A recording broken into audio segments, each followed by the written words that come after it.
All right, everybody, that was Jeff Pitchell's Fat Cigar you were listening to, and that means it's time for Not Just Blowing Smoke. Coming at you live from Twin Smoke Shop's studio headquarters in Hooksett, New Hampshire. Be sure to subscribe to us on Podbean, iHeartRadio, Pandora, Spotify, iTunes, Google, basically wherever you get your podcast from. I'm Pastor Padron. I'm here with my co-hosts, Paul, Nick, and Dave. We're all here at the same time. And we are privileged to have very special guest back with us, Orlando Cabrera. Sup? What's up, man? Thank you so much, guys, for having me again. Anytime, my anytime. friend. You keep bringing stuff like this, we'll have you on every week. My wife would allow that, but I will try. Okay. Well, we have a real special episode for everybody tonight. This is an all cigar episode. And in the past, we have touched on, we've talked a lot about aging cigars and tobacco. And in the past couple of episodes where we've talked about this, we've actually touched on the idea of aging with the intent of adding new flavors to the cigar. And we've talked about how, for instance, CLE uses fresh cut cedar boxes for their cigars. The cigars are put into freshly cut boxes so that that fresh cedar really gets into the cigar as soon as it's started to age, and it just takes that on. You all remember the Ashton VSGs we had with Kurt? Delicious. Those 15-year-old cigars. Unbelievable. In that cedar box, and you could just taste the cedar. You could, yeah. On those cigars. And as a matter of fact, Kurt has his own cedar project that he has introduced. I think we sold out of them again. We did. Yeah. And what was interesting to me when he brought that up was the cedar he used was from the shavings of making the shelves for the humidor, and he just didn't want to throw them out. Yeah. So he saved them. Yeah. I'll do something with this someday. And he did. And he made these incredible, this incredible project where he ages the cigars in there for several months, maybe a year, and they just always sell out. It's amazing. And you can also introduce nuances of flavor by aging your cigars with certain spirits. And tonight we are looking at a couple of things. And the first thing we're going to start out with is one of Kurt's projects, and that is a Dogwalker Sampler that he uses with empty bottles of the Jack Daniel's single barrel select that we have at the 724 Lounge. Kurt, as you probably figured out if you watched that last episode from Kurt's Vault, he doesn't like throwing anything out. No, he does not. No, he saves everything. He's a hoarder. He's kind of a hoarder. Let's just get that out of the open. Yeah. And he didn't want all these bottles are unique. They all say 724. They're all uniquely his. Yep. What do you do with these things? How do you utilize them again? And at some point, I don't know what made him think of it. He threw some of his Dogwalker cigars into the bottle, and he used them because he could get them back out and let them sit in there. And they're not taken out of the cellophane or anything, but he just threw them in there, let them sit for a few months. And while they were in there, the whiskey just, the essence that's left inside the bottle of the whiskey just adheres to the tobacco and creates a whole new set of flavors. And, blueberries is really what I get off of this. Big time. It's amazing. This is we're all smoking the 724 Factory 57 Dogwalker, which is a Nicaraguan Jalapa Maduro wrapper, excuse me. I haven't even started to drink yet, and I've already made a miscue there. The wrapper's Nicaraguan Jalapa. The binder is from Costa Rica. The filler contains Honduran, Nicaraguan, and Colombian tobaccos. It's a Petite Corona 4.5 by 40. And I'm going to start lighting up, but Paul, tell us what you are picking up right now. You said it, Pastor. The overwhelming flavor I'm getting out of this is blueberries. Blueberries earthiness, just a tad bit of spice, but the blueberries are winning over everything right now. Orlando, what do you think? Well, yeah, I mean, I think that one of the most important things when you aging these cigars or just putting them in different things so you can get these different flavors, you want to taste it in the cigar.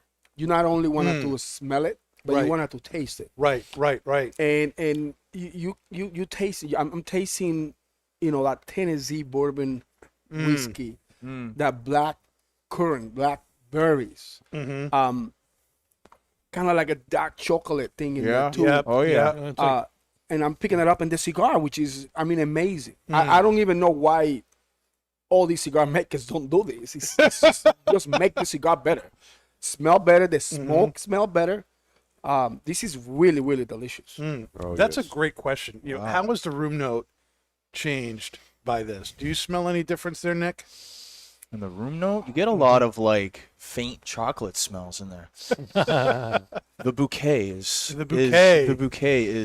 for me. It's you kind of get the dark chocolate and maybe some burnt barrel and that whiskey of the Jack Daniels. It's fairly pleasant. It's like There's a floral note too in the room a little note. bit, yeah, a little bit.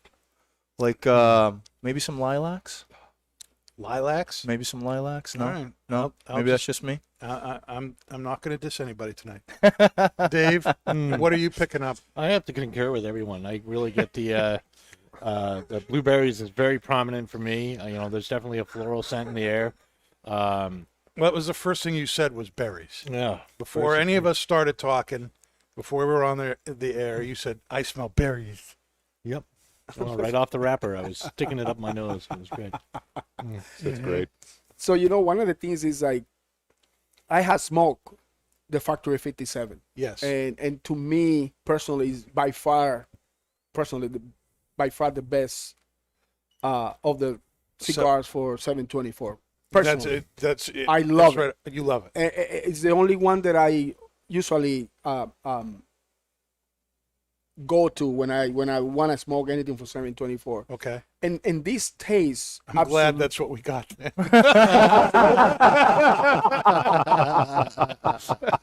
well, yeah, I gravitate. And I said it to Kurt. I remember the first batch that he ever brought from a factory 57. I'm sorry.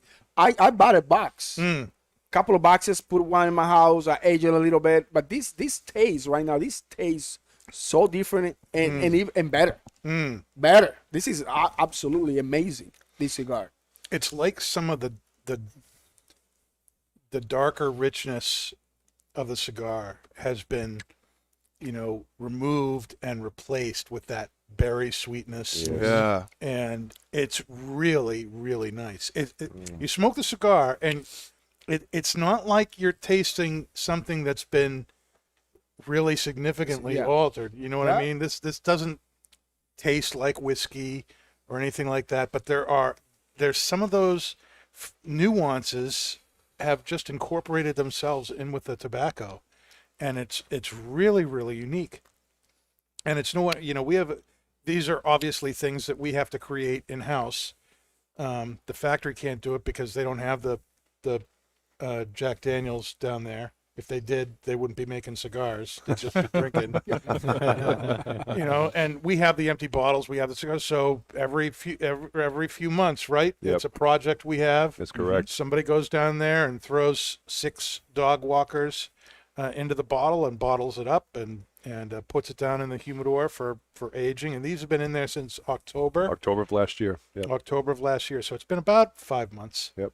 About 5 months, and what a difference that makes. Oh yeah. With the pairing, so up front, for me with the cigar, you get that fruitiness in there. Yep. Then what lingers in my palate is dark chocolate. It just sits in the back of my palate, right in my jowls. In my jowls. In my jowls. My jowls. And it just sits there. Deep in Nick's jowls. Deep in my There's jowls. dark chocolate. And it does. It's like you take a bite of dark chocolate and then you swallow and it just kind of sits there and rides on your palate a little In your bit. jowls. Yeah. In my jowls, right there. Gets me right in the jowls. Jowling, baby. I'm jowling. And it's really, really pleasant. Is it dark chocolate or is it cacao? Cacao. I'd say dark chocolate, 85%. Really? Not 85? 85%. Not even There's a 70? little sweet. Wow. There's a little sweetness in there. I don't want to go full 90. I'd say 85. I'm feeling a little 84. A little 84. But yeah, That doesn't surprise cocoa me. That's is your in there. favorite cocoa year. powder. Cocoa powder, yeah. Yes. With that pairing, it brings more life to that. It's wonderful. It's so nice to have that. Hallelujah. I would love to know where the blueberries are coming from. I though. know, right? That's Because ridiculous. Because Not if, like- if you read the box for the 724 single barrel select, it says you'll get caramel and spice with bright fruit notes and sweet aromatics. It's probably maybe So, from that. but again, I don't taste So that. it's like I don't the taste the predominant- blueberries from Well- the single barrel select on its own. So from the True. evaporation of it and it going into the leaf, Yeah. the predominant taste of the berries or whatever they put in there is blueberry, and I just think that's Well, just I neat. don't. Wouldn't you like to find out what region is causing this to be like a blueberry flavor? Is it Mexican? Is it Colombian? Is it Honduran? Is it Nicaraguan? Is it Costa Rican? I know, right? We don't know. It's the one thing it's about just it, fantastic, never know. 724 Definitely not cigars. Colombian. 'Cause there's no blueberries in Colombia. No blueberries in Colombia. Yeah, that's definitely nothing but coffee there. Maybe the Honduran. Maybe the Honduran leaf is No, doing where they that grow with blueberries. the whiskey I don't know. infused into that leaf. I think it's the wrapper. I think that Maduro sweetness is just Jalapa. the Yeah? jalapa is just picking it up and Could be. but you're right. I mean, when I drink the whiskey, I don't get blueberries at all. At all. There's definitely a fruity kind of sweetness there. Yeah. On the finish, but you don't get that specific of a note. Right? So True. it's got to be something that it is where it's interacting with, and I think it's because the wrapper's sweet and chocolatey. Well, you can taste it on your lips a little bit. I can. Like if you lip your lips, I can get a You little lip blueberry. your lips. Everybody Everybody lips their lips. Their lips.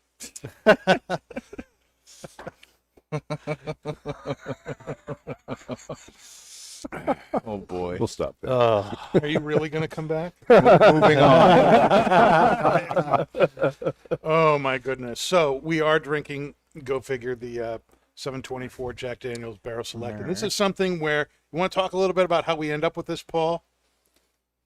How we end up with this? Yeah, Kirk goes down and Oh yeah. So actually, is it Kurt or is it Kendra? 'Cause Kendra, last time it was Kendall. I Kendra. think. Kendra actually from what I understand, she goes down on a specific day when they allow her to go and choose the barrels that she wants to have for the 724 select. It's to Potion be Master Day. Potion Master Day. So she, from what she's told me, is she goes down, she gets a tasting from all the barrels that they have available to them, and she will choose what she thinks will be right for the 724 lounge. When you said she goes down, is She, Tennessee? she goes down to Tennessee. Wow. Yep.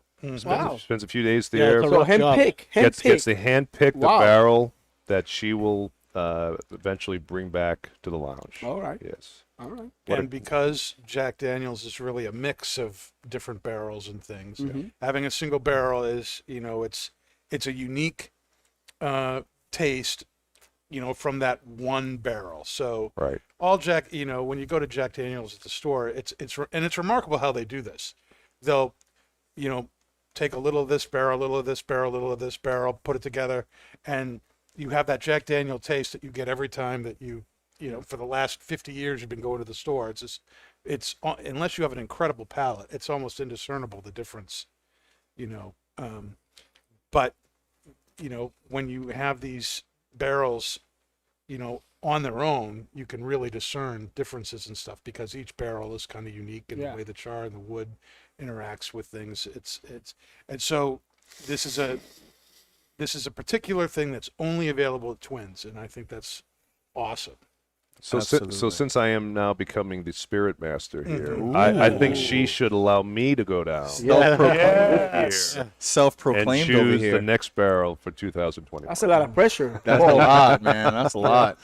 Yep. My God. We'll do not just blowing smoke from the Jack Daniel's. Yeah, you know what? distillery. Thank you. We'll be a Well, business trip. you wouldn't be able to be drinking anything. From my understanding, where the distillery is, it's a dry town, isn't it?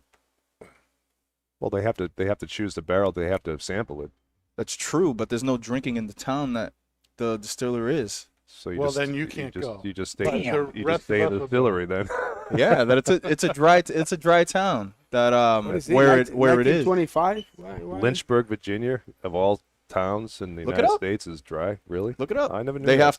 have to all the from my understanding, the workers have to go outside of the town Really? to get a drink. The town that they have the distiller at, it's dry. Next town is like a mile and a half. I don't know. away. It's probably like right on the border. It's right on the border. We'll just Uber it. Just walk over the line. Oh my goodness. All right. Let's talk a little bit about this whole idea of using whiskey to age your cigars. Why would you do this in the first place? Who is the person? I'd love to know. You know, this is the first time. I wonder what would happen if I just stuck this in the bottle and let it sit for a few months. And now that could be Kurt just because of who he is. But, you know, why would you go about doing this? Aging your cigars with whiskey or some other spirit? I don't know. Are you asking any particular I'm asking person? any particular person to answer. Flavor, I guess. I'm assuming to add flavor Because I think to regular cigars. when you're smoking a cigar, a lot of people love to have a nice glass of whiskey or bourbon to go along with it. So it's a great pairing, right? We've talked about that numerous times. So it just probably was it was just a thought that they had that if I was to put the two together. Yeah. Well, a lot of people dip their cigars in the bourbon or whiskey. That's or how they rum. used to do it in the old days. Yeah, it's still- Cognac, Yeah. whiskey, just to get a little bit of a sweet tip. Have Yeah. you ever done that? Years ago, yeah. Yeah, I've done it. I've never done it. I You've did it never done yesterday. You did it yesterday? Yeah, there you I've go. never That's what done I'm it. talking about. I think it may. For me, I just that's kind of like blasphemy. I buy the cigar for what it's going to be presenting to me, and I don't want it ruining the pairing, or I don't want too much of that whiskey onto the cigar. I guess that for me is just like Not even to experiment? You never tried No, it? never Really? did it. Never did it. Never did it at all, and I won't do it, Danny. I won't do it. What about you, Dave? Unless You it's done it? Pete. Yes, exactly. Unless it's peat scotch, so Or a we'll do banker. that. Have you ever dipped Oh, your cigars stop in it with something, that. Dave? No, I have never. I've thought about it, but I've never done it. Yeah. Not in like a coffee and cream, just No, nope. So I just felt like it would ruin it. I don't know. you can do it right now. You can just go like this. Ooh. No, I used to do that. I used to do it with a B&B. Yeah. Yep. Add a little a nice B&B. B&B, the Dominican liqueur. Yes, I am Had familiar. that. Oh, Is that stuff. is that cognac or rum? It's a cognac based. It's cognac and brandy, Okay. I think, and it's the nectar of the gods. Is it now? So I'll tell you a story. I don't know if I told you these guys. One of the best cigars that I ever smoked was a Padron that I left in my humidor for 10 years. Wow. And ever since I started collecting cigars, it's always hard for me to put just distilled water in my humidor. I always either use rum or because distilled water is just boiled water just to kill all the bacteria. Yeah. Right? Yes. Yep. That's Yep, all it is. exactly. So it's Yep. no bacteria because all this is alcohol Yeah. Well, it's being distilled as well too. yeah. already. So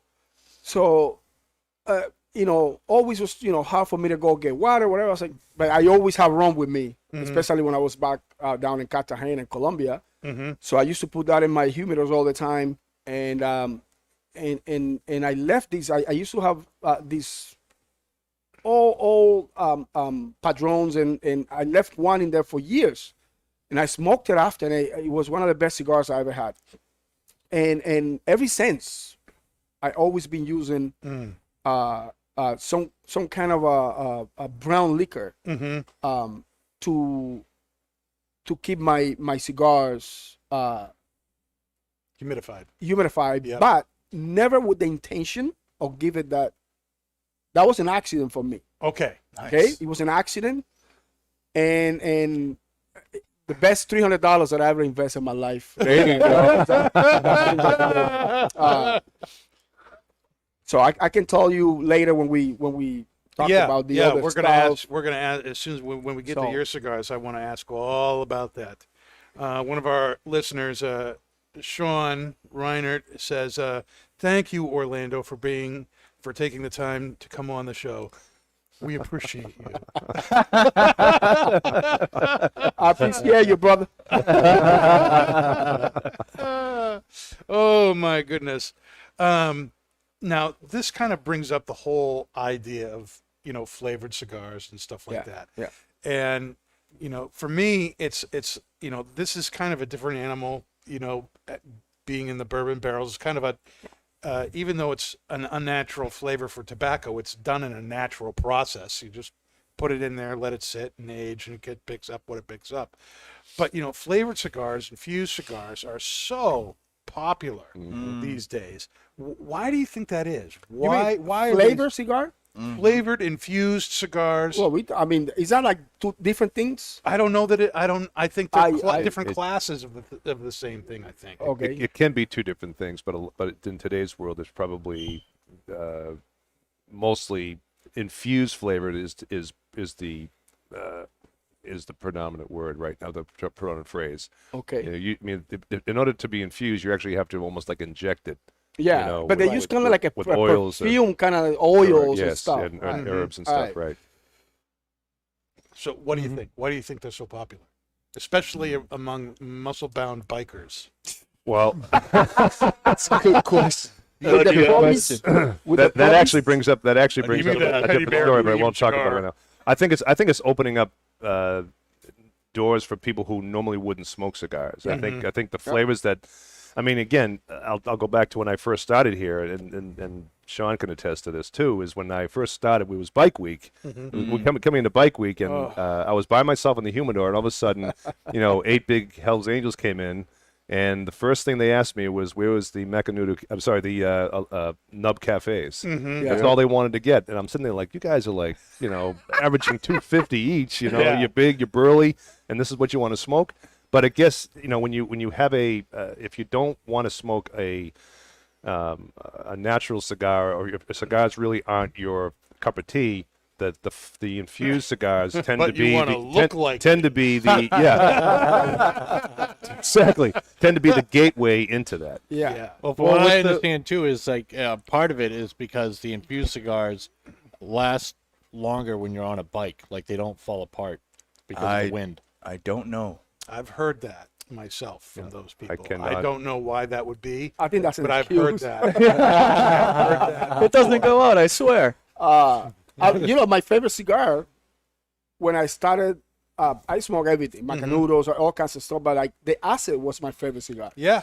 And the reason was I was able to smoke it in the clubhouse and people didn't complain about the smoke because they smell was the sweetness Yeah. of the tobacco and the perfumes and the oils.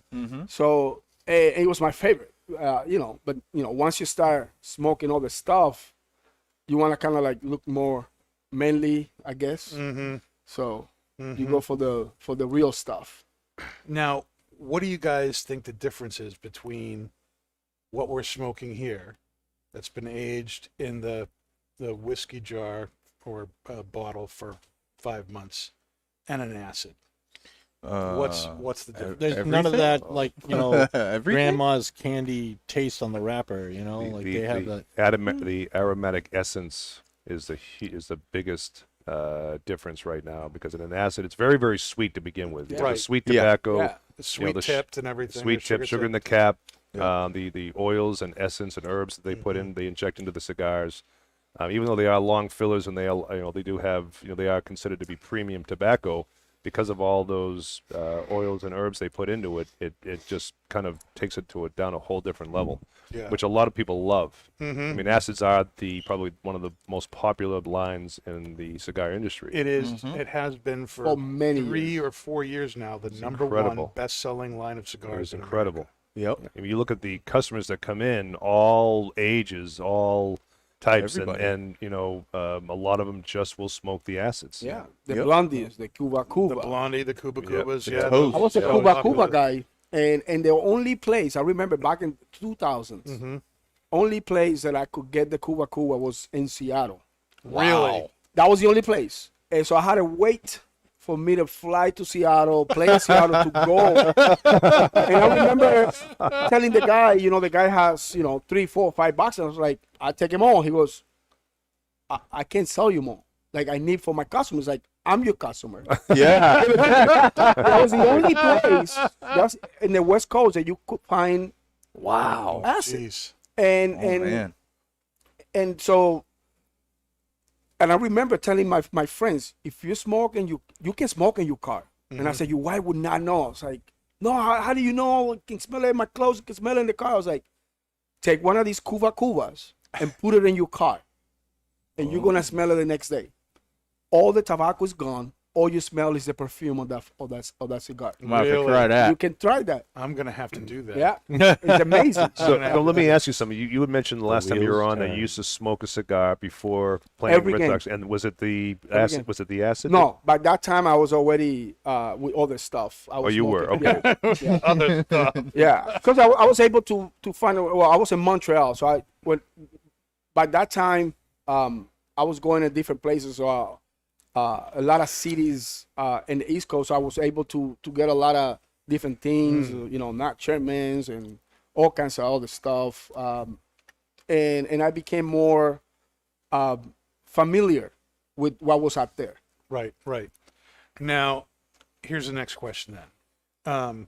Would you say, and this is again an open question to everybody, Ooh. that these cigars are infused? I don't think so. No. You wouldn't use that No. word. You wouldn't use that No, word. I would not use that. Nick, word. what would you say? Oh, man. That's a difficult question to ask right there. That's a great evasion. Dave, would you say Yeah. that these are infused or not? I would say they are infused with Jack Daniels. That's, Okay. That's if I was describing it to a customer. I'd be Yeah, like, but then I know where you're going with this, with infusion versus flavored. So I would say this would probably be infused because it's been sitting in the bottle. But to come out and say it's flavored, I would say no, Okay. because I know where you're going with this. Well, okay, all I'm right. reading the That's a cheat good- sheet over that's here. a- All right, hold on a second, because there's Go ahead. in the infusion world, you either are going to do it a direct way, which means you are going to physically inject it with whatever you're going to So this flavor would it with, be or indirect. it's indirect, which means, and I'm assuming we'll come to this with you later, that where you're just going to let it sit in the same Vicinity, sphere Yeah. with your cigars, Let and it let marinate. it absorb, let it marinate. let Well- it marinate or absorb the flavors of that liquor. Yes. So it's fair to say, what is it that you're using to infuse the cigar? Because to me, every cigar is infused. Some people use cedar because they age the cigar in cedar. Well, then the almost correct everybody term- does. The correct term would then be aged. I aged these cigars in a Jack Daniels bottle. Yeah. I mean, I think that would would say be that's probably the purest way to say it. Yeah, that'd be fair to say. that's well, that's what I would certainly use. true. That's certainly accurate. Yeah. The question, the next question I have is, would these cigars be available to sell in Massachusetts that has a flavored tobacco ban? I would say no. I would say yes.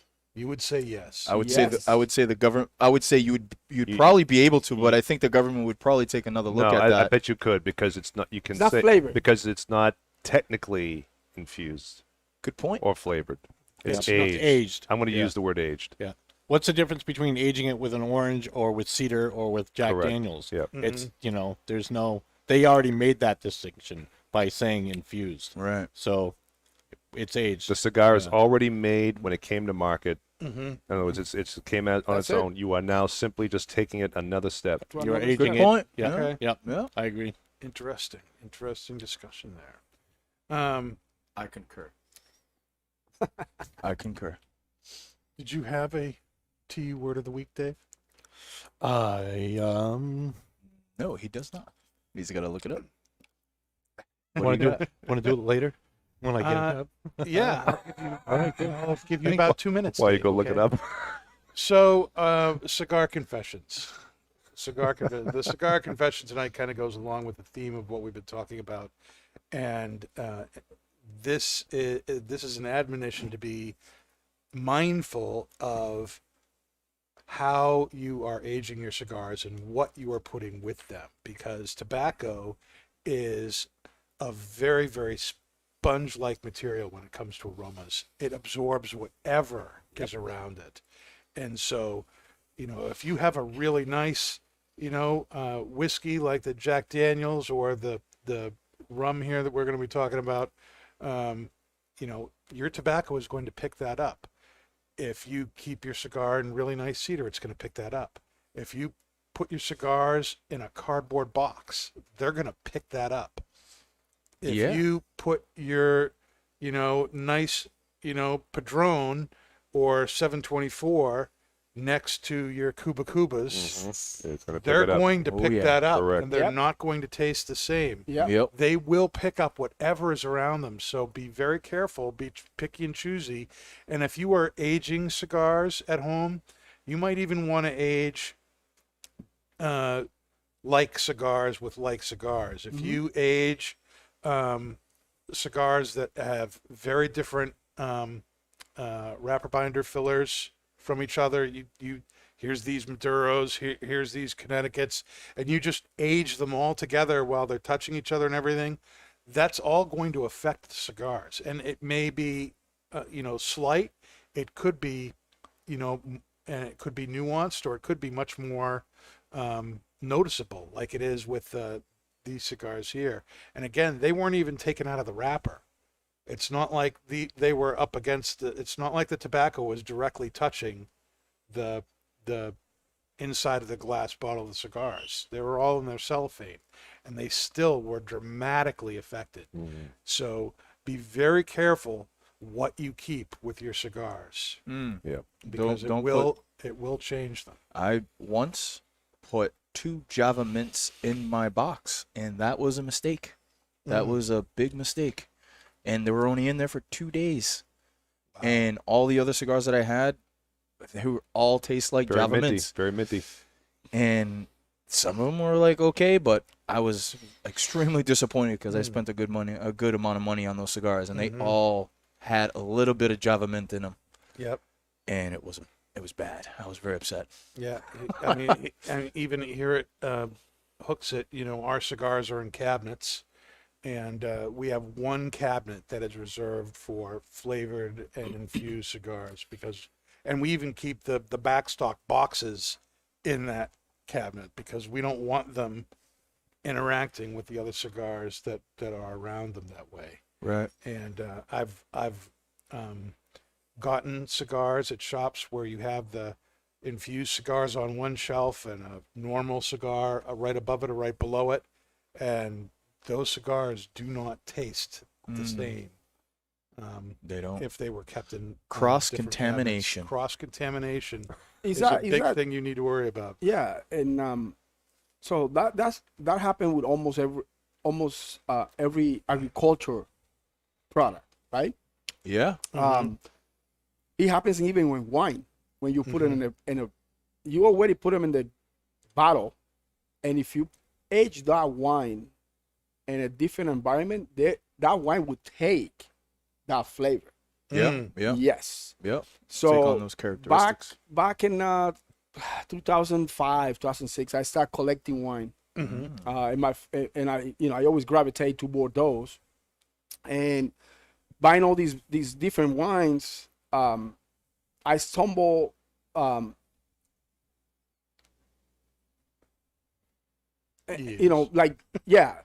find these chateau. It's small chateau in Bordeaux. I think it's in a South Bank, and they age that same farm. What they do this wine, they are beekeepers. Oh. And they make honey, and they age in the same cava. They age the wine for 3 years after this bottling, and then to sell. And I tell you now, this wine, when you smell it, the bouquet is all honey. It's amazing what you can smell. Like you really think you're gonna taste something really sweet, because in the nose is all honey, but it's not. It's just a regular Bordeaux.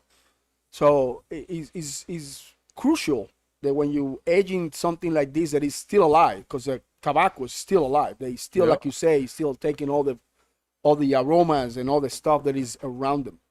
Yeah, another great example of something like that is, did you know that they make cigars in Hawaii? In Hawaii? In Hawaii.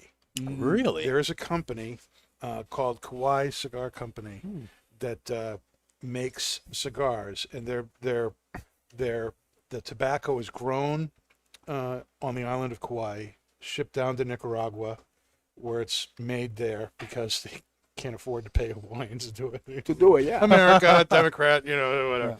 And they go down there, but they come back, and on the farms that the tobacco's grown, there's several things that are grown: coffee, Pineapples? macadamia nuts, Yep. and you can taste macadamia nuts. Yes. Oh, interesting. Colombian tobacco too. amazing. It is amazing. Amazing. Macadamia nuts. That's Really? awesome. I love macadamia nuts. I have a friend of mine who lives in Hawaii. She sent me a box of these cigars, and I was like, what is this? I've never heard of Hawaiian cigars. And I smoked one, and the very first word that came to my mind was macadamia nuts. Yeah. Gave it to another, big cigar, aficionado friend of mine. And I said, I'm not going to tell you, but I want to know the first word that comes to your mind. And he looked at me, and his eyes started to twinkle. Macadamia nuts. My God. Yes, that's it. That's crazy. And it's in the soil. Yeah, that's completely true. Like a lot of companies that buy tobacco from Colombia, it's a very, very small area that grows tobacco in Colombia, Right. and around it they have these trees called almendra, which is almendra is Nicky, how to say almendra? Like a peanut or like a macadamian, Okay. all that, right? So Yep. they grow these things, and inside you have to like break it apart, and inside is a little nut that tastes just like coconut. Ooh, That's what you taste in the cigars. Really? that's cool. It's amazing because people smoke and it's like, why this tastes like kind of like coconut? Because And it's it's soil. Because that's what's soil in the picked soil. that up. Wow. That's crazy. Soil makes a huge difference. Yep. Dave, do we have a T word of the week? Yes, we do. Can you say it? No, but I will try. I'm going to butcher this really bad. You could probably have Orlando say it. Yep. So I'm going to butcher it right now and say that it is añejamiento. It means aging. Añejamiento. Añejamiento. Yeah, I Yeah. was missing a. Yeah. Añejamiento. Añejo. Long term, yeah. Yeah, On- añejo. long term aging, it means aging. So cigar aging, also known as cigar añejamiento. Añejamiento. Añejamiento. Añe. Añejamiento. Say it with Orlando. Jorge is going to beat you. I know he is. He's going to kill me. Anyway, it is a process of organic decomposition under ideal temperature and humidity conditions. Over time, the cellular fabric of the cigar leaves breaks down. During this process, the taste and aroma changes will occur. Yes. Yep. There you go. Yeah. And that's what we're doing. And when you add stuff to that whole process, it all gets in there. Mm-hmm. What's the final verdict here on these Jack Daniel 724 Factory 57 Dogwalkers? The blueberries are still pronounced with the Jack, the single barrel select Jack Daniel 724. It is, however, bringing out a little bit more of the cocoa notes. I think the pairing, I needed to have that to taste the cocoa notes. Yeah. But nice, sweet blueberry, earthy, just a tad bit of spice. The retrohale is really, really smooth, though. That is fantastic. smooth. Yeah, the retrohale is great. Without Great. without the aging too. Like if you just grab one of these Dogwalkers, or even my favorite size is the Corona Gorda in the Factory 57. You don't get any of these. Still a great cigar. Get a lot of earth, some nice spice, really nice cigar. But you don't get any of this flavor outside of that bottle. And with the Jack Daniel's single barrel, it just livens that cigar up even more. Like Paul said, you get the berries up front, then the chocolate in the back. It's wonderful. It's so great. Orlando? What do you think? Yeah, is, no, this, is this a winner for you? Yes, yes. I think it is.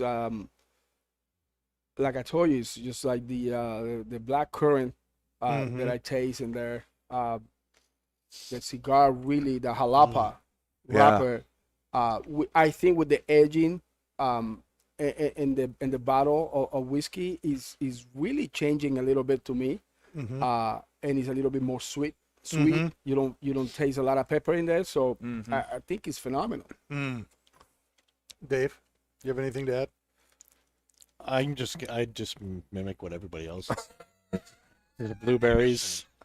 It's blueberries. That's It's all I just get. blueberries. Just It's blueberries on its stick. It's burning, and I like blueberry it. You know? cigar. I like my new Blueberry breakfast cigar. It smoke. reminds me of my blueberry 7-Up, Yep. which I had. How many My Pedento? blueberry Mountain Dew. With my blueberry muffin I got from Dunk. Yes. Oh my God! You know what's great to me about the pairing is that the whiskey tastes like its own thing. The cigar, obviously those kind of sweet, darker berry notes that we're getting on a cigar, I don't get them from drinking that. But you put them together, and it's like this great, perfect pairing. Yeah. It is really, really good. It's a fantastic cigar. You can only get them at Twins. And if you have never done so, pick yourself up a bottle. The bottles are $36. You get Yep. six. That's it. Yeah. Yeah, Six. $36.99. It's You fantastic. get 6 of the Dogwalker cigars inside the $3 bottle. more than a pack of 5. And Yeah. it may take you a minute or two to dig them out, but you're gonna want to. it's don't- worth it. Just don't break the bottle while you're doing it. No, it's a nice table pice. Put it up on your mantle. Make a candle. Make a candle holder out of it. You could make a candle. Boom. Yeah. All right. I think before we devolve into anything else, this is where we'll take our break. When we come back, Orlando has some cigars that he's aged himself using some whiskey. Yep. Right. And we'll let you know what those cigars are and all about the process he uses when we come back in just a few minutes. Hang in there.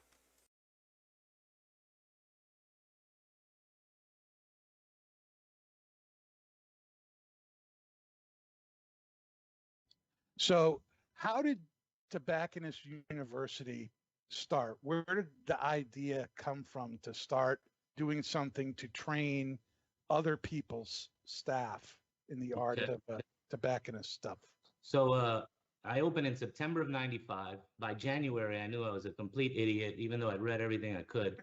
January '96, I went to Cuba just to really try and, because it doesn't matter how much you hang out in shops, and if you've read everything there is to read on cigars. At the time, you literally could read everything there is to read, and I did, and it wasn't enough. So I went to Cuba. I got lucky. I had ran into the director general of Cuba Tobacco at the Partagas bar. We became great friends, drinking there, and he gave me access to farms and all sorts of old books and documents and really cool stuff. And when I got back, I turned it into like a fundamental educational course for my tobacconists, because I've always wanted, I didn't want to compete on price or volume in my business. I wanted to be a luxury, a boutique, a product specialist. I wanted to be the best professional we could be. And so it made sense that if I'm having a hard time being that person, I need to create a system to help others.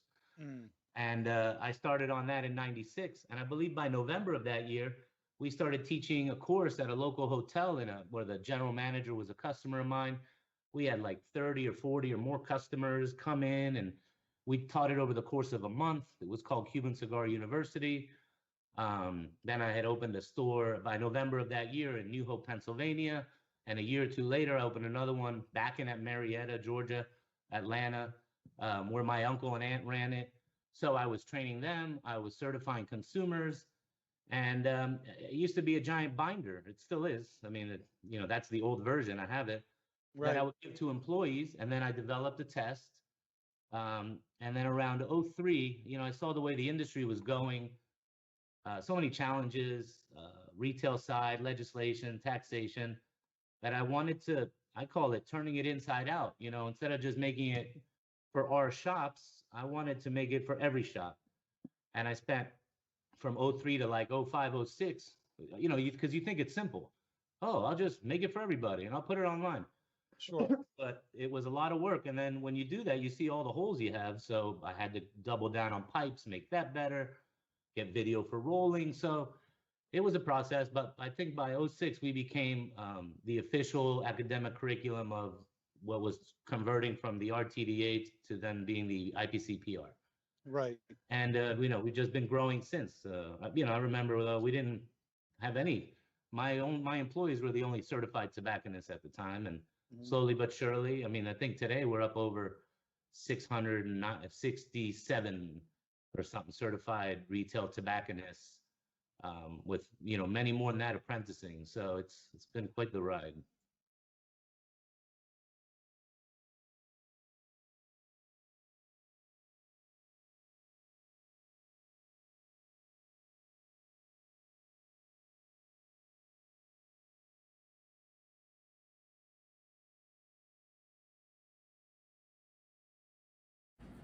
Now, Paul here is going to show you how to properly light a cigar. Okay, so what I do is it's a two-step process. The first thing I want to do is I want to tee it up or toast the cigar.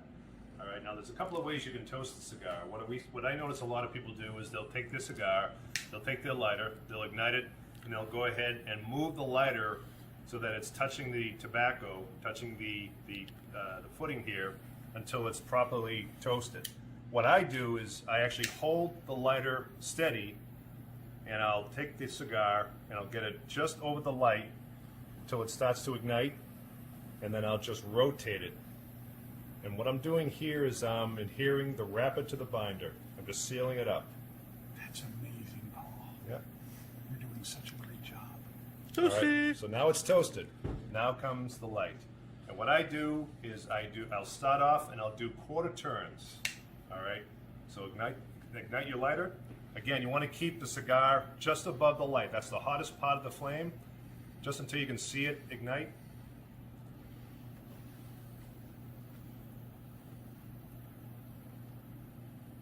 And you see how he's pulling the lighter back as he's doing it. Perfect. That's what you want. You'll be successful every time if you do that.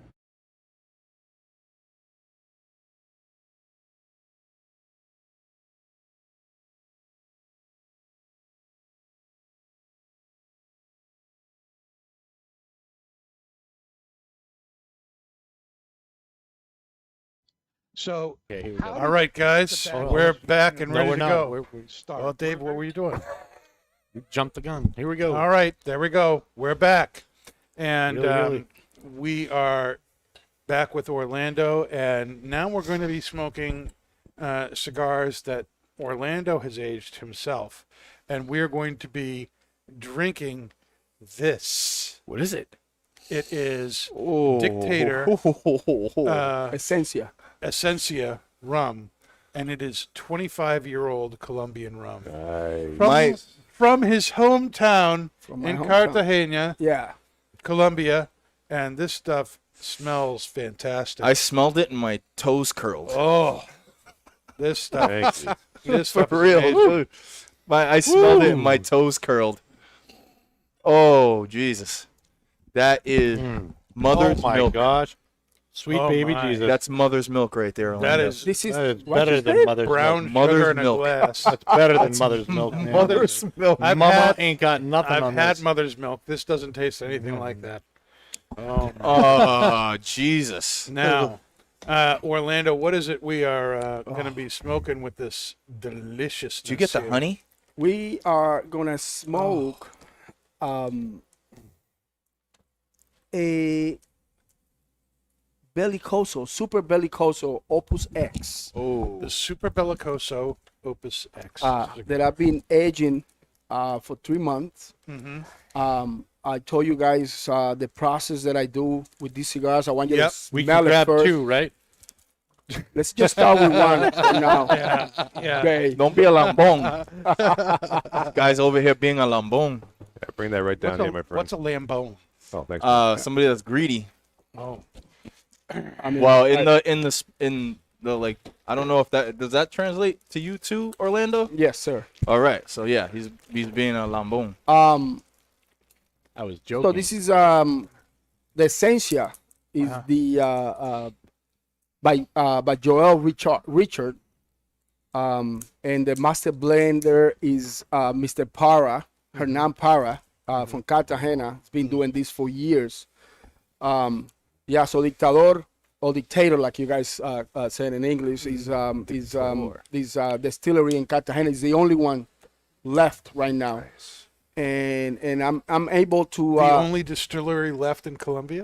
in Cartagena. In Cartagena. In Cartagena. So we used to have many runs before over there, Tres Esquina. We have another one, I forgot the name, but they all disappeared back in the 80s and 90s. And this was one of those batches that they have, and this person bought them all. Okay. And that's how Dictator was born. And I'm able to get these all bottles. I had a 33-year-old, a 35-year-old. 33 and 35? Yeah, they amazing. That's older than my kids. They amazing the way they can taste. You can taste the difference between those bottles of rum.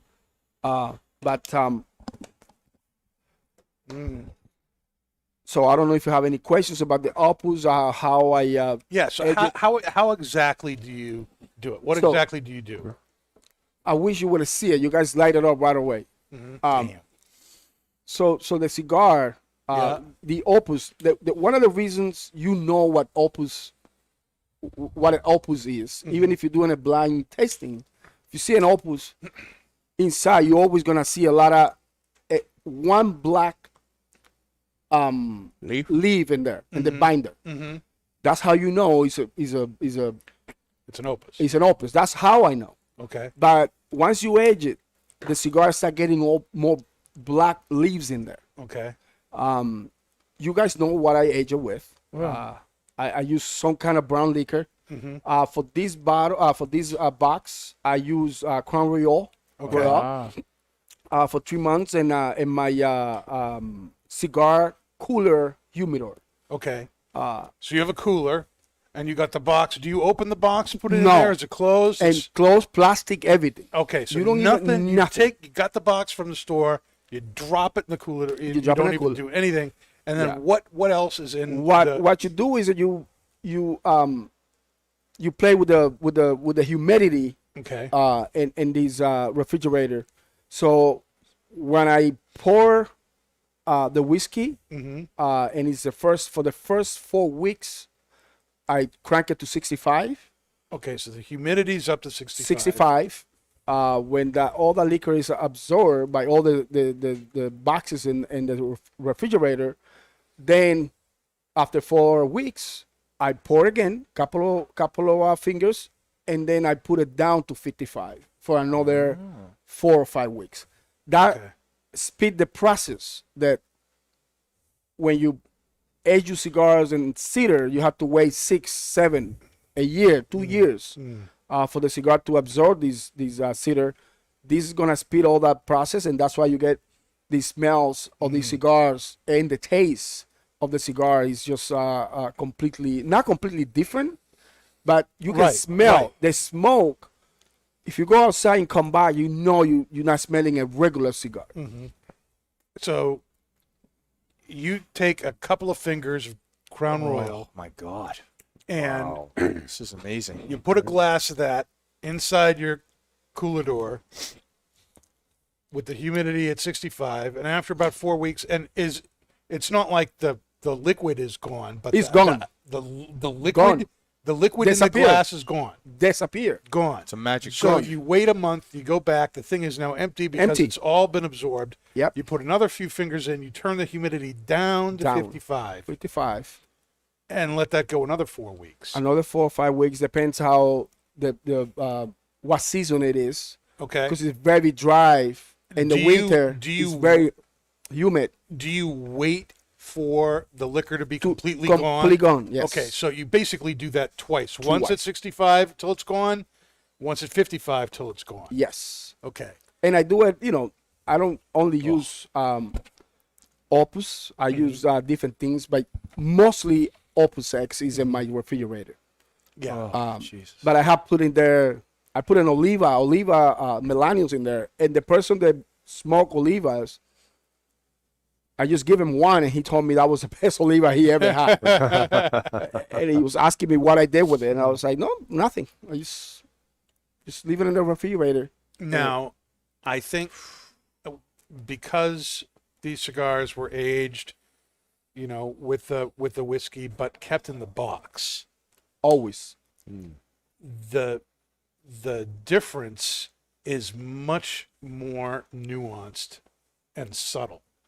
Yeah, than the factory 57. It's not like you can the factory 57s.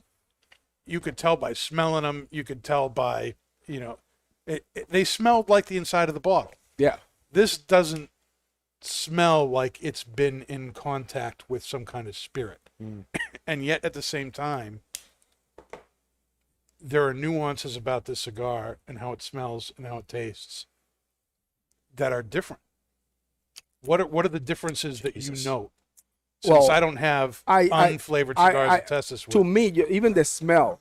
If you can take another one from the box and smell it, you're gonna smell all that Crown Royal, all that sweetness, all that caramel, that's what I love Let me just smell about the the box. Opus X. Opus X is in my wheelhouse because I love caramel.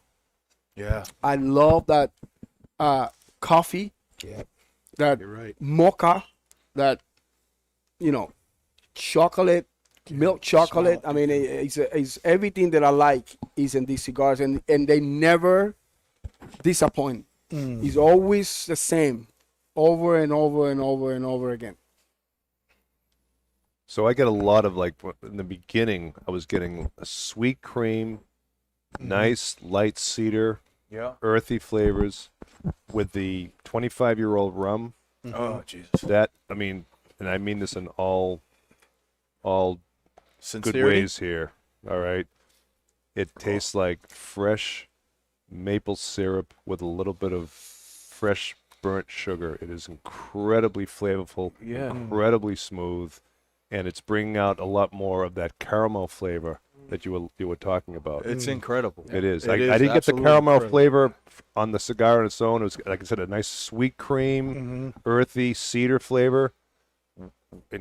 I'd say wicked. I use the Boston term, wicked smooth. It's totally wicked. Wicked, but Wicked. the rum is bringing out a little bit more of the caramel notes from what you would expect from an Opus without any aging in the whiskey. It is fantastic. It is so tasty. It is incredibly tasty. And I like it because it still keeps the cigar identity. Yeah. Yes. Yes. So This it tastes doesn't like taste- an Opus. Yeah. Yes, This tastes it like an does. Opus. But It it's does. got something else. Else. But There's it's got something a little. there. Don't tell Carlitos Oh, man. that I'm messing with his blend. Wow. Oh, my Now- God. Was there some trial and error that you had to go through in No. order to figure this out? Oh, that's a good question. That's Yeah. a great question. I'm sure I there was. stumbled into this. Right. I have no idea. I was having problem with my Did you just forget where you left your glass? At one some my point? my big cigar. No, my big humidor. Yeah. I always had a problem with the humidity. I couldn't really be precise about it. Okay. Right? Yeah. Yeah. So Sean told me about these refrigerators, and I Googled them, and I started, going about it, and I bought my first one, but it was too small. I only put, I think it was only 3 boxes in there, and you know that some of the Opus X, like the Angel share They're or big. They're tall big boxes, so yeah. I couldn't put them in there. So I'm like, okay, I need a bigger one. So I give that one away. I bought a bigger refrigerator, and I started putting bourbon in the beginning. And one day for almost 6 months, never touched any of the cigars. Never thought that the cigar was gonna take that because they were all wrapped. They were just brand new boxes. And I remember it was the AAA I don't know the name of the Opus for the AAA. 888, yeah, the 888. Yep. 888, yes. Yep. And I went through that box in 3 days. I could not take enough. I could not smoke enough of those cigars. It was amazing the way they smell, the way they taste, the way they smoke all the way to the end. And people I think I came to the shop and I give Paul one. I think I give Nick one. You did, yes. Danny, I don't know if he was there. I don't know if you remember No, that. but I've had the 888s. They're very good. This cigar was just another. I mean, arguably to me the best cigar I ever smoked. And I put that cigar against any cigar from Cuba or Padrones or whatever. It was amazing. And I don't know. I mean, then I find out, oh my God, my cigars are really taking. So why did you leave the glass in there? I mean, did you do it on purpose? Did you do it on accident? Leave it in there and forget about it? Oh, where's my drink? Oh, I'll just get another. I mean, what? No. How did it end up in the fridge? The refrigerator comes with a little pot. Okay. So you pour the cigar, the whiskey in there. Yeah. And it's just disappearance. In 4 weeks, it's just gone. So did you like run out of distilled water and you're like, well, this will work because it's Yeah. clean. Yeah. Yeah. And that's what happened.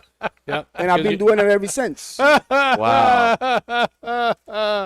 Oh my gosh. That's See, awesome. This is why experimentation and accidents are just the best thing. I mean, coming back to that, the Dogwalker was the result of an accident. Yeah. Kurt had wanted a cigar with a shaggy foot, and Kurt, being the 100% American that he is, could not effectively communicate that in Spanish. And so they sent him the cigar that had an unfinished foot, but not a shaggy foot. And he was like, what am I going to do with this?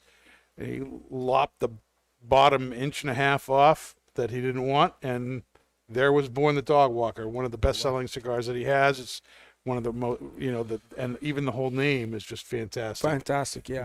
All off of that mistake. And I tell you, this cigar, so I want to let you know, it's a full body cigar on his own. Mm-hmm. So with the infusion and not infusion, with the aging, and the aging, yeah. it might kick you behind a little bit. Kick my behind all day. Baby. Yeah. Oh my God. It is just so. It's intense. It is very smooth, though.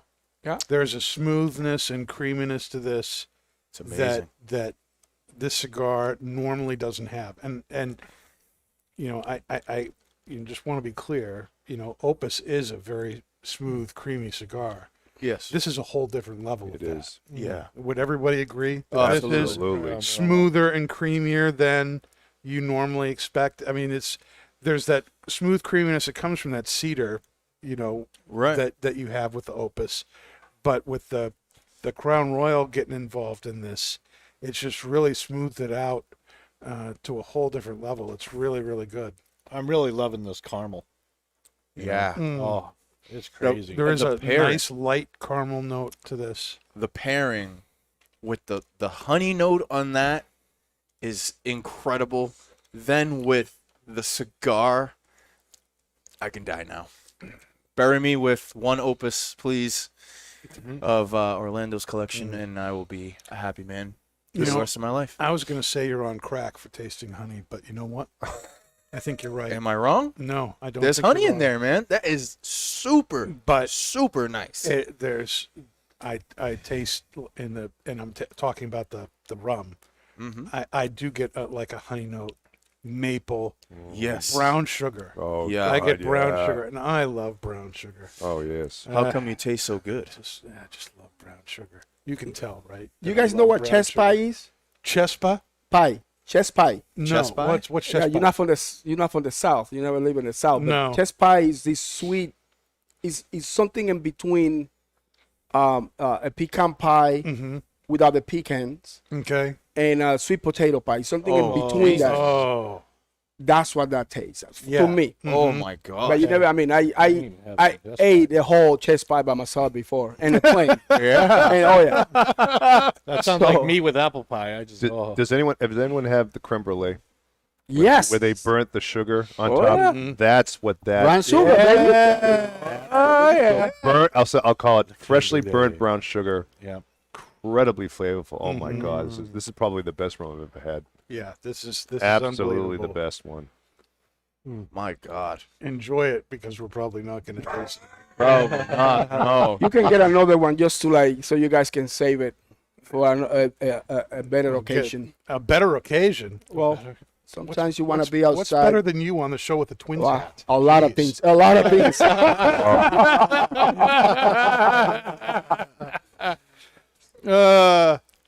You want to bet Sean's gone to bed? $5 he's sleeping with his phone in his hand right Sean now. appreciates bed.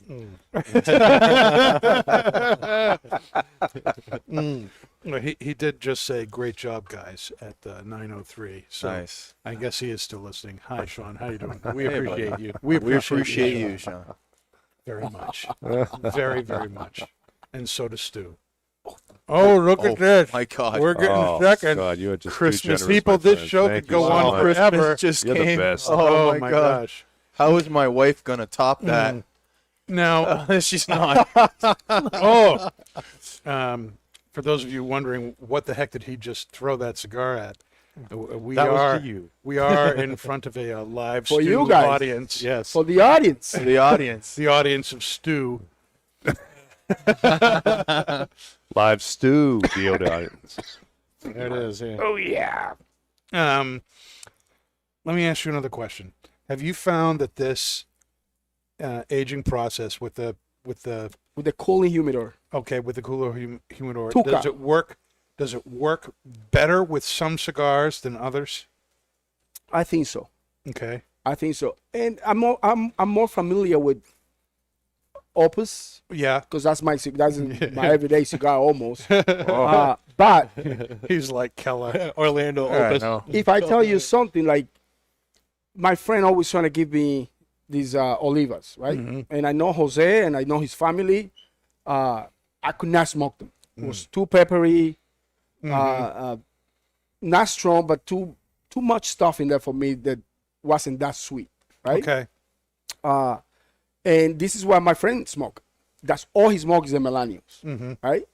And he always give me one. We playing golf. I smoke halfway, and then I usually, I'm sorry, I gotta go back to my Opus, right? But then I took these ones and I put them in there, and I'm telling you, I smoked that Oliva through the end. It was amazing because they just get mellow. Yeah. They get mellow. They get more. How do I say this? Like more. It's more access to the flavors Ah, yes. Yeah. with the cigars like that. And but yeah, no, I have put in there a lot of Don Carlos. I had a box in there. I will tell you later. It's a surprise, but I'm gonna give it to you right now. It's some Roma in there right now. Ooh. So we gotta wait. We gotta wait a couple of months. All right. Uh-oh. All right. So I can see you We coming gotta back book a on the show. show. And you There would we go. you would know Yeah. would know the difference because you smoke Romas a lot. So Oh, boy. Aromas with aromas. I would have to. I would. Yeah. Oh, man. That's gonna be good. Oh, boy. Um, It's going to be a show to remember right there. Aromatherapy. Now, you like using the Crown Royal. Have you tried using other different yeah, spirits? I use anything. I Anything. use bourbon. Bourbon. Or the Crown Royal was somebody brought me that. Mm-hmm. I don't drink Crown Royal, so it just go in the cigars. Crown Royal. All right, you're going into Hume. Yeah, exactly. But I don't use anything like what is on top of one of those the Irish whiskey. What's the name? The Jameson. Jameson. I'm still hesitant to put that in there because there's a lot of peat in there. Yeah. So I don't know if I want to like push it to that level. Okay. Or to So that stream. what are some of the favorite things that you've used to favorite spirits? Bourbon. What kind of bourbon? I use there is this bourbon that I'm the Willamette. Oh, yeah. Willet. Yep. The Willet. The Willet. Mhm. Yes. I use that what do they call that bottle? The casket, for the Willet. But I love that. The shape of the bottle is Yes. amazing. Yeah. Yeah. It is pretty cool. I've used that. Booker's. Bookers, yeah. Yeah. Any Oh my bourbon, God. any of that stuff in there would do a really, really good job. Now, question for you: when you use Booker's, because Booker's is anywhere from 124 proof to 132 proof, when you're using stronger bourbons like that, does it change I don't the think cigar dramatically? No. No. Because technically, Crown Royal sits at 80 to 85 proof, and when you're dealing with Booker's, If anything, it would well, just he's not going to evaporate pick up faster. that right? But alcohol. I'm just saying, does it change it? Does it make it stronger? now Does that the they- flavors come through a little now bit that more? that to my knowledge, I always taste. It just takes a part of the brown liquor, the caramel that every single brown liquor has, right? That caramel, that sweetness, that burn sugar, if you want to say it like that. It just balances out that cigar. That's what I always find that I had some boxes there. I left the box one time there for like a year. He had more. The cigars had more, and they were completely closed. My friend came from New York. He took the box, Beto, Beto, Yep. and he left to New York, and he sent me a picture. Some of the cigars on top had more in it. More, yeah, but the good more. Oh, okay. So like Bloom. Yeah, so you take it off, and he smoked it. He goes, Orlando, this is amazing. I mean, this is just like another incredible cigar. Like it just doesn't taste that much from that cigar, from that tobacco. You still smoking an Opus, Right. but you just take it to another. To me, you just go to another level. For me personally, Carlitos, if you've seen these, I'm not. Don't do any of this. Don't do any of this at home. I'm not trying to do Don't any- try this, Corlito. This is for professionals. Yeah. Have you found? Do you have a favorite like spirit that you think works better than others, or that you prefer using? I think the bourbon is best. The bourbon is best. Is best. Any bourbon, preferably rye, works best in there. But so far, I mean, all my cigars they get in there because I do switch them Yeah, every 3-4 months because of that. What happened to that box? sure. I mean, they all get a great flavor. Ever try Whistle Pig? Ooh, No, some whistle pig. That's one of my favorite ryes. yeah. Yeah, that is. How expensive is that? It's not expensive. It's about $70-$80 for the 10-year. And then it goes up. And From it goes there. up from there. Yeah, we're gonna have you to could try use some of that. the Boss Hoss for what, 500. Yeah, it's in Orlando's range right there, right?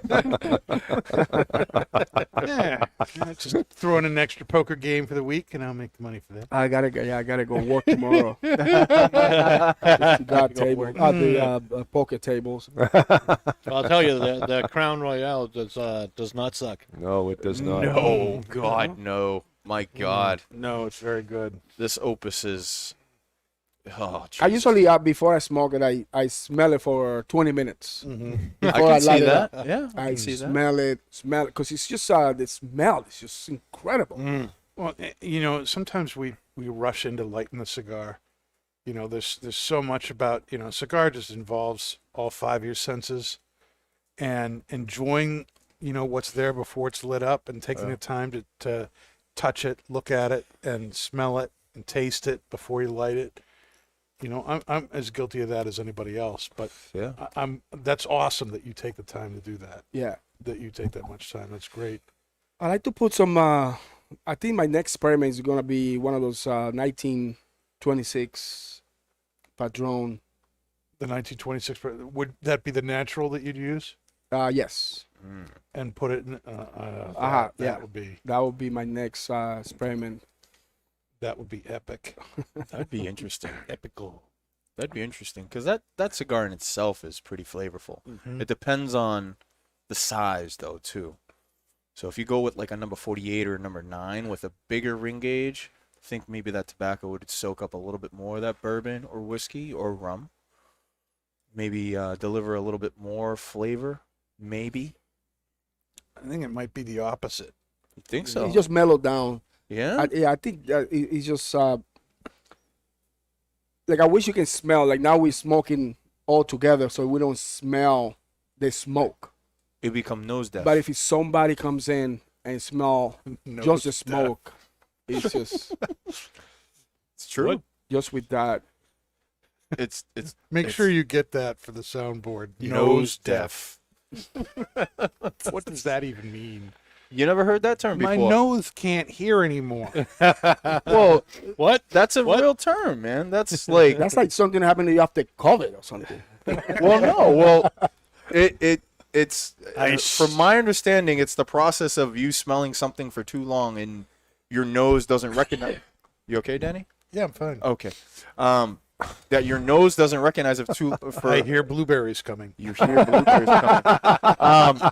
No, because when everybody comes into the walk-in, when I'm there at night, everybody comes into the walk-in. They're like, "Oh my god, that smell is intoxicating." They love that smell, and because I've been there for so long and been in the walk-in for so long, I don't smell that cedar anymore. Yeah, we all have that same. So you experience. become nose deaf.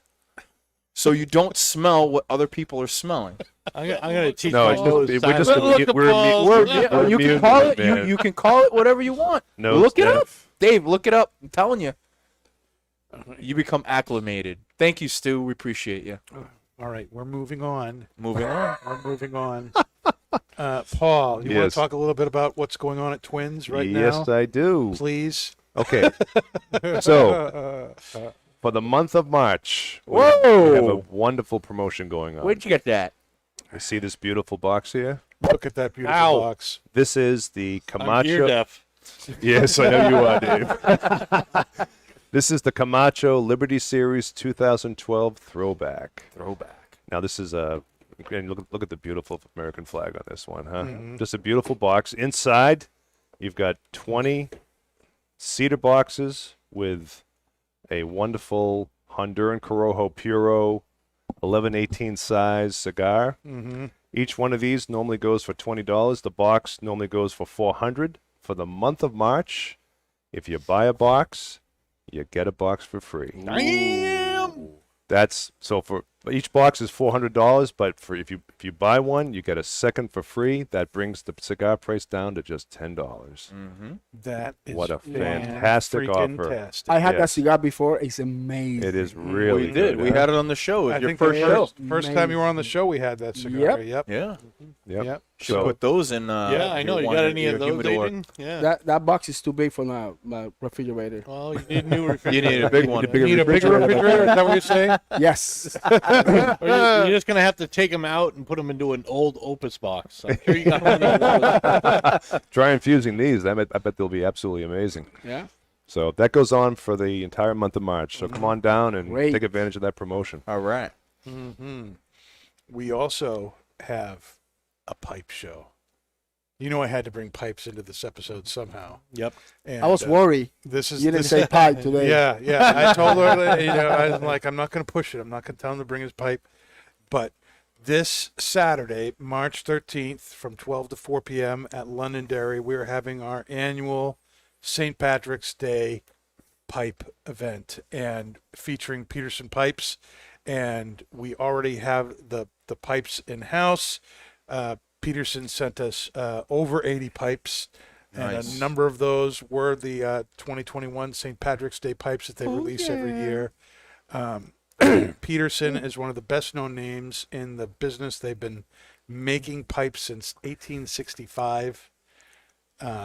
Amazing. They kind of know what they're doing. They know what they're doing. And come and meet Kaz Walters, who's the head of sales for Laudisi Company, which owns Peterson Pipes. He'll be there from 12 to 4 on Saturday. And during that period, which is Pipe Club, second Saturday of every month is Pipe Club from 12 to 4. Any of those pipes will be 20% off. So you can get yourself a great pipe at a fantastic price in that 4-hour window. But I'm telling you, get there early because the best pipes always seem to go up front. I don't know Yeah. why that is, but if we bring in a $500 or $600, really rare pipe for whatever reason, it's gone at 11:45. Yep. Get there. You're going to want to take a look at everything. It's going to be fantastic. So this Saturday, March 13th, 12 to 4 p.m., the Peterson Pipe Show at Londonderry. Is there anything else going on at Twins? No? No. No? That's it. Not yet. No. Hopefully the deck will be open by the end of this month. Hopefully. We got some warm weather maybe. rolling around. I think it's going to open up quicker than that, my friend. Yeah. Oh, we We need got it. some, Yeah. we got some We great need it. weather coming up this week, so It's we'll going to be see. in the 50s tomorrow. Yes, we might be opening it up earlier. Yep. Oh, my goodness. Mm-hmm. Did you have a is Paul just blowing smoke thing? I do. Oh, So we were talking about acid cigars earlier this episode, Ooh. and they're made by Drew Estate. Mm-hmm. And Drew Estate is second to only Perdomo Oh. for being the largest cigar manufacturer in Nicaragua. Am I blowing smoke or not? Damn. I say you are not blowing smoke. I say he's not blowing smoke. Perdomo's pretty damn big. Gentlemen, I'm going to say you're blowing smoke. yeah, I'm gonna say you're blowing smoke. You're blowing smoke. You're blowing smoke. You're full of it, Paul. Orlando? Drew State's pretty big. Mm-hmm. They are. They are. They back order a lot, so I don't know how big they can be. Well, there's a lot of big manufacturers out there. You got, you have Well, you got Padron. down Padron. You got Yeah. you got Fernandez. Don't forget how big AJ Fernandez Fernandez, is. You got Fernandez, Oliva. You got all those big companies down Rocky there. Patel too. Yep. Yeah. there. So, Rockies down there. Yep. And Aganorsa. yep. And Aganorsa. Aganorsa, Yep. Placencia. Placencia. I don't know if Placencia is that big. I know they provide a lot of tobacco to the industry. I'd have to say he's blowing smoke. Or not blowing I smoke. think he's What was not. it? I think he's blowing not smoke. lying. You said I'm not blowing smoke. Danny and Dave says I'm I'm you're blowing blowing smoke. And what did you say? I think you're not lying. I think he's. I think No, I'm telling the truth. So he's Dave, blowing so smoke. Nick and Orlando think I'm telling the truth, and Yep. Dave and Dan think I'm lying. Here we go. I'm lying. So So let's take it. Who's the biggest? La Gran Fabrica Drew Estate is the largest cigar manufacturer in Nicaragua. Wow. 96,000 square feet, over 94,000 cigars made every day. Who's that? Every day. Who's this? And they're Drew pack Estate. ordered. But that's what I was saying. You're not lying. I said. Oh, okay. So I was by myself on this one. No, second to Perdomo. I said it's second to Perdomo. Oh, and he's second or first? Now I was lying when I said they're second to Perdomo. Oh, they are second. number Oh, one. that they're was number one. All right, I thought it was Yeah. they number one. Yeah. All right. So All I right. misunderstood what you said. And I guarantee you that the majority of their production is acid cigars. Oh, Is my anybody gosh. know the secret for that yet? Did they let people in No, to see the secret of that I've asked. perfume? no. I've I asked. don't know. I've asked Nick The Laramie, boom. which is the rep. I've asked him. I've asked Steve Staka, and they won't say anything about the infusion process of the acid blends. That's it. They'll tell you the blends of the tobacco that they're using, but they won't tell you as far as what they do for the infusion. They'll show you boxing them up. It's, Probably. That's it. Maybe we should That's about the length of the tour. all you need to know is there's nothing natural about it. But it's Jonathan. Here's your receipt. But Thank Jonathan you. is not It may be the owner science, anymore. but it ain't Still natural. working there. He's not the owner, but he's basically back in charge of the cigar operation. Oh, okay. Yep. Now, I hear you're Orlando that you've been getting into golf. Yes. What's Yes. it like getting into golf after baseball? Is it a letdown? It's is awesome. It a big? It's big. You like it? Well, the misconception about golf is that people wants to be really good when they're old, and you can't. You cannot be good. All right. Mm-hmm.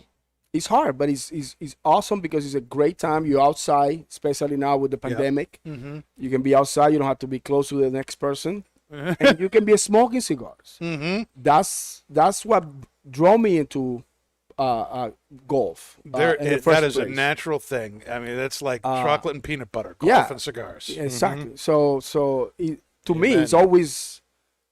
I can understand when people go off without smoking a cigar. So I'm picking it up more now. I've been working more in my swing.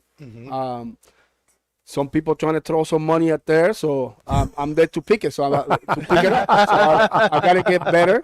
And it's nice, It's not that we play for a lot of money. It's always something, but nothing crazy. And it just makes it better, makes it more dramatic, And I So- like that. How competitive are you? Would you say at this point? Like, do you really get into it? Do you get ticked off when you It's different types of that. Yeah. A lot of people misuse that word. Well, Usually wouldn't you when- say that golf is like, you're pretty much playing against yourself? yes and no. not when you're on a foursome? No. It's but the competitive nature is not like sometimes people get aggravated with the other person. Yep. And then the excuse they give you is, "Oh, I'm competitive." Got nothing to do with competitiveness. Right. You're just a Zero. jerk. Yeah. Yeah. So they misuse that, or they abuse that terminology. But I'm pretty much. I'm a competitive when I do things. Like right now I have my academy. I have my players. So I compete with them. I want them to be better.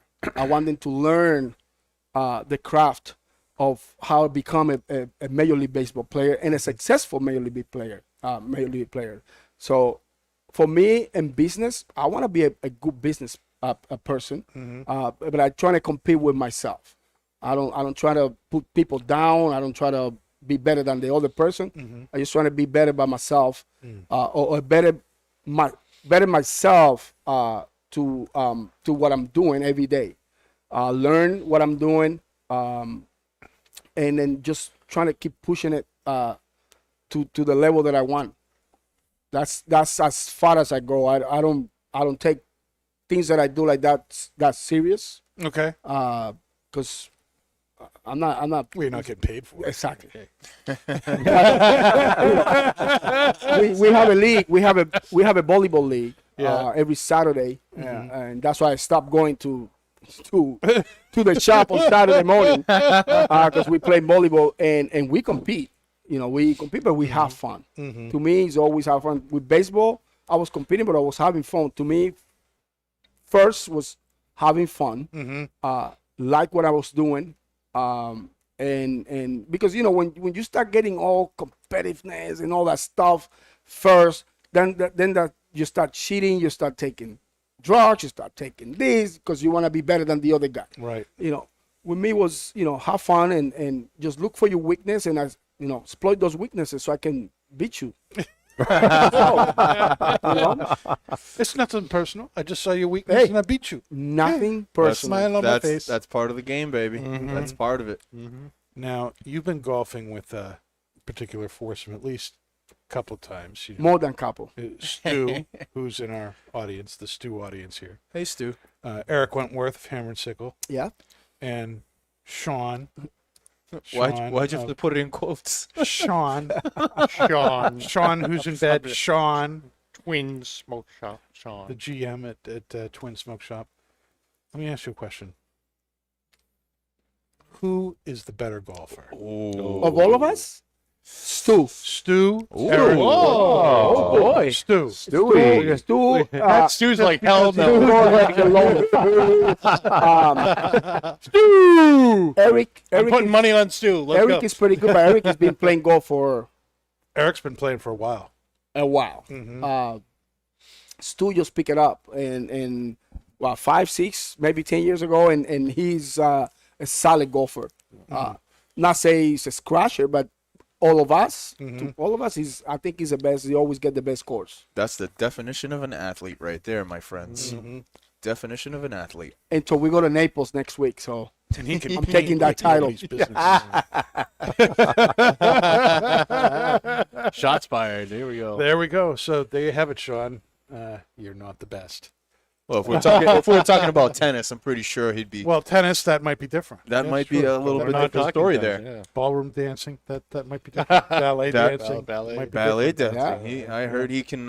He can ball lift. too. He can play basketball too. He can play I heard he was basketball a good- too. Yeah, I heard he was a good 3-point shooter back in Great the shooter, day. yeah. I wonder if he can still do it with his arm.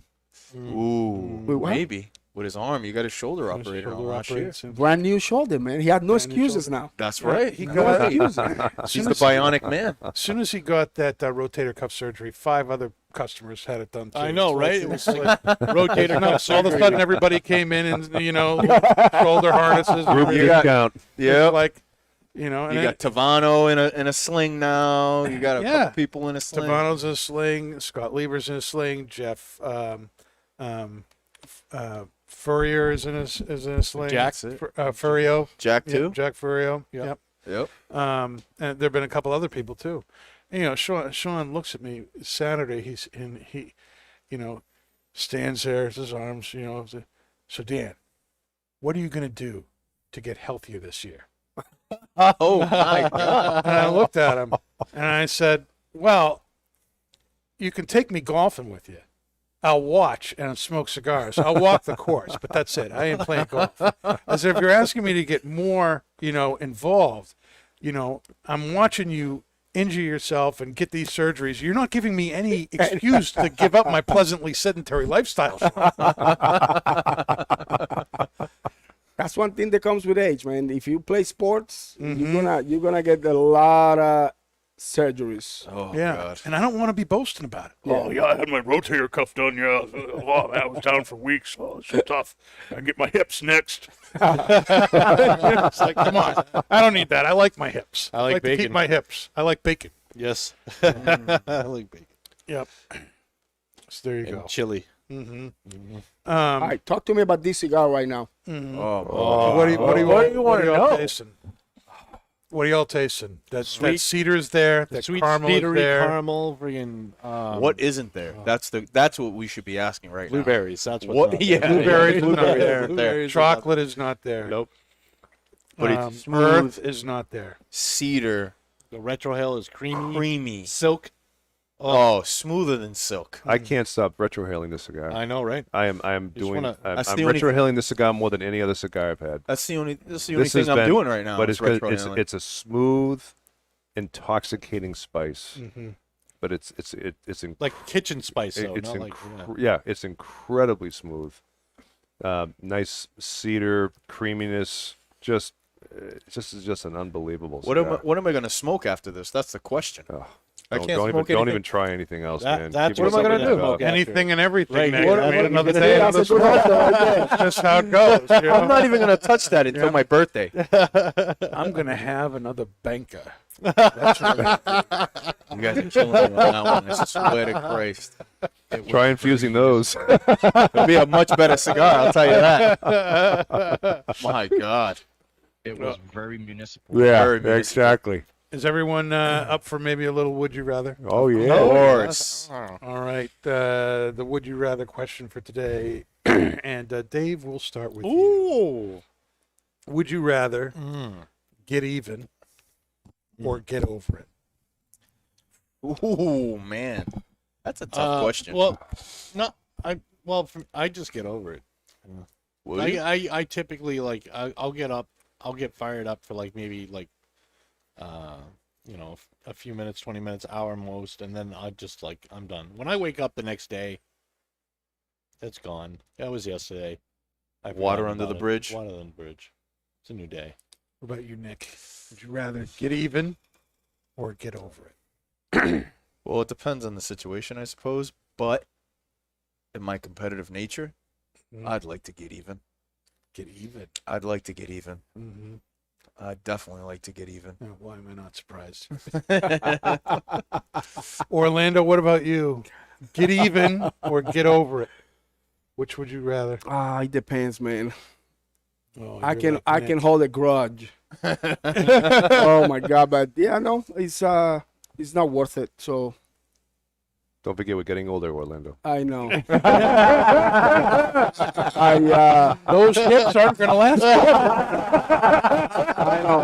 I know. Rotator saying. cuff surgery. Well, it depends. Yeah, it depends. When it comes down to sports and stuff, in baseball, you learn that it's a failure sport. So you're gonna fail more than you're gonna Right. succeed. So you have to get over fast because you have to perform every night. You can't wait for the next Sunday, like in football, right? You can't wait. You have to do it the next day, right? So I learned how to, just to move on. Just move on, turn that page and start writing a new one. So get even is not enough. Yeah, isn't it like if you win like a third of your games, you're awesome in baseball? Isn't that like the statistic? Like 0.3 is Well, like if, 0.4? you bat at 300, 350, yeah, you're really pretty 300. good. Like 300. if you get 3 hits every 10 at bats, yeah. That's you are a Hall of Famer. yeah, Wow. Yes. yeah. Yeah. So but it's definitely operating on failure. That's crazy. Yeah. He's always like that. He's Yeah. always been like that. I mean, even in basketball, Michael Jordan said it all the time. I missed more than 10,000 shots, but people, tell me that I'm the best basketball player ever played. But you have to know that to be a professional athlete, you need to have that in your nature. That you have to move on. You have to keep going and just write another page. It's like that in sales too. You got to find the yes. You'll get maybe 10 yeses out of 100 no's. That's how it is. You just you can't focus on someone saying no, I don't want that, or no, I don't want that. You have to focus on Well, you have to getting be the yes. what Finding they the yes. say, medically they call that psychopath, right? You have to be a psychopath. Psychopath, they go to a bar and they ask every woman they see for the number. And obviously, almost every single one of them are going to say no, but one's going to say yes, and that's a win for them. So you just have to keep going, Yep. keep asking, Yep. keep selling, keep swinging. That's all it is. Keep Bat, swinging. he said. Yes, I saw what you did there, Dave. yeah. I saw what you did there. Drag it into the gutter. All right? Paul, what about you? My mother had a saying when I was growing up. She said, Get out. Meat. Get off the basement. she said, let go and let God. Oh, my mom says that, right, Dan? Yeah. Right? Yeah. And me being I would say a solid Christian, God-fearing / loving person, I've been, trained to just let go and all Let that go. stuff. I But know you know, that stuff. but you know what? I'm tired of all that mumbo jumbo. I want to get even. That's why you're smoking these people. To get That's even. right, my friend. That's it, man. Well, Well, back some- in. sometimes you got to get even, though. That's right, man. Sometimes you got to get even. Well, Well, I have a story. There's some cases. I have a story to back mine up. So, I don't know. You probably remember this, but back in the day, I was at a concert, and I got the crap kicked out of me at a mosh pit, and I think you were there when you picked me up from it or whatnot. And it was all because of this one chick who had it out for me, and it was like this skinhead band was playing, and I had long hair at the time, so the entire mosh pit literally just like stomped on me, and that was all because she didn't like me, and You have the mercy of the mob. and so I didn't. Now Rebecca, my sister, I'm trying to envision was- this, Dave. she was like kind of like my protector growing up, and she had all these like really friends in low places type of people, and she asked me like, do you want me to like do something like we could like chain her to a pole in the middle of the town, like handcuffed naked or something. And I'm like, Whoa. no, I'm like no, just let it be, let it be, and she'll get karma's bitch. And later on, she stole a bag of weed from some dude at a party. It was his house, I guess, and he had like one arm, and like his nickname was like Stubby or something. He beat the shit out of her. Oh, And my. I heard about Weed. that, and I'm like, there you go. See, Story there's time with karma. Dave. See, Dave just starts singing Annie. The sun will come out tomorrow. Oh, What I remember about that you, Dan? story. Me? Well, you see, I'm stuck. You see, back a number of years ago, I wrote this book on forgiveness. So I kind of have to. I kind of have He to. needs do the the sales. I need the sales, so I have to say, get over it. But getting even just it takes so much more work, and then by the time you get even, you realize that you've spent so much energy getting even, and that other person, has not been thinking about it at all. At all. And you spent all that energy fighting and fuming and holding all that in for nothing. Yep. And so I think getting over it, and for all the reasons you hear in sports, you can learn a lot about life from sports, and that whole, the baseball hitter is a great example that, the best hitter will fail more than they succeed, by 2/3. That you can't get caught up in what went wrong. You've got to go with what went right and focus on that. And I'm not perfect at it by any means, but that's my desire. My goal is to get over it. Now I'm kind of like you. Sometimes there's some things that You want to dwell. You want to dwell in you want that. to dwell and you want to think and you want to ruse and ruminate and everything, but Yeah. then you come to the realization that I'm thinking about all this, and who's it really hurting? It's just hurting me. Yep. I'm stuck. I'm stuck more than that person stuck me. One of the favorite things I've ever heard is "Vengeance is mine, saith the Lord." And that's like, Where'd you hear that? The Bible. yeah.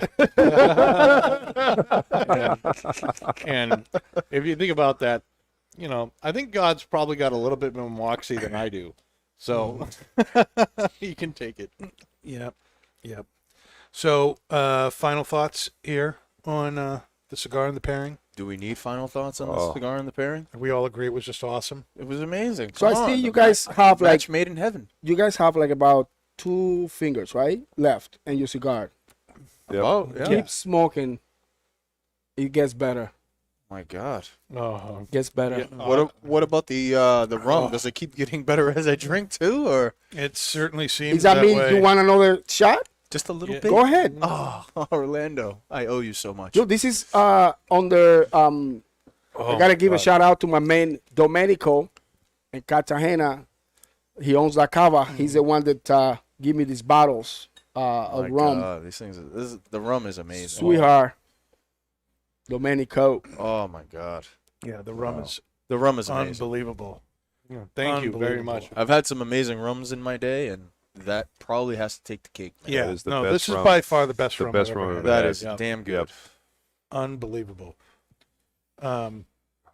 Orlando, thank you so much for being with Thank us. you, guys. man. Thank you. Thank you It's very such much. a treat man. to have you This is on. a Thank you. Big time treat. You could bring back rats and we'd still have a it's always great having you on the show. We're Thank very you, glad Danny. that you took Thank the you. I time appreciate it. I out. appreciate Took it. time Thank away you. from your family to be with us. That's great. Well, they don't have a school tomorrow, so Well, there you go. Yeah, it's a Good. teacher, Yes. day. yeah. Yep. Next week, we're actually going to be doing one of your ideas, Nick. What would that be? You don't have to spend a lot to get a lot. That's it, baby. That's my whole thing when I look for cigars, baby. And this is a recurring theme that all of us have talked about on the show. It's something we talk about in the humidor, that you don't need to spend a whole lot of money to have a really, really great cigar. Yes. Not that you can't spend money on like an Opus X and get an outrageously awesome cigar, but I think all of us agree you can get a really, really good cigar for under $10. You can. And Definitely. that's certainly true with pipes too. So next week we're going to illustrate that by smoking the AJ Fernandez San Latano Habano Toro. Nice. Wow. And that is a great cigar. What is it? Yes, $850? $750 for the Toro. $750 Wow. for the Toro. So there's a great cigar that you can get for well under $10. And then for pipe tobacco, one of the great deals you can look for is a lot of tobaccos that come in tins. are sometimes available in bulk. And if you buy them in bulk, you don't have to pay all that price for the tin. And with the case of Cornell and Dill's Billy Bud, that is exactly the case. You can buy that in a 2-ounce tin or an 8-ounce tin, but you can also get it in bulk, and we sell it in bulk because it's frankly cheaper for you. And so for $7, you can get 2 ounces of Billy Bulk pipe tobacco, and we're going to be reviewing that next week as well. And to kind of put the cherry on the cake, we are also going to be joined by Tequila Talia. Oh, Yes. yeah. One of our favorite liquor reps. Oh, yes. And she is going to be bringing, because St. Patty's Day is coming, Is it? we're going to be, she's going to be bringing us a bottle of Redbreast 12-year single pot Irish whiskey to Nice. drink Ooh, with baby. those things, and it is going to be a fine time. Not that Redbreast 12-year qualifies for, you don't have to spend a lot to get a lot, but it's Talia. Why would we have her on? Oh yeah. She's bringing a bottle, so hey, Have we her on, didn't baby. have to spend anything to get that. That's good. So make sure you join us next week, 8 o'clock, right here on YouTube. Thank you very much for being with us tonight. And that, my friends, is not just blowing smoke. Another day, another smoke.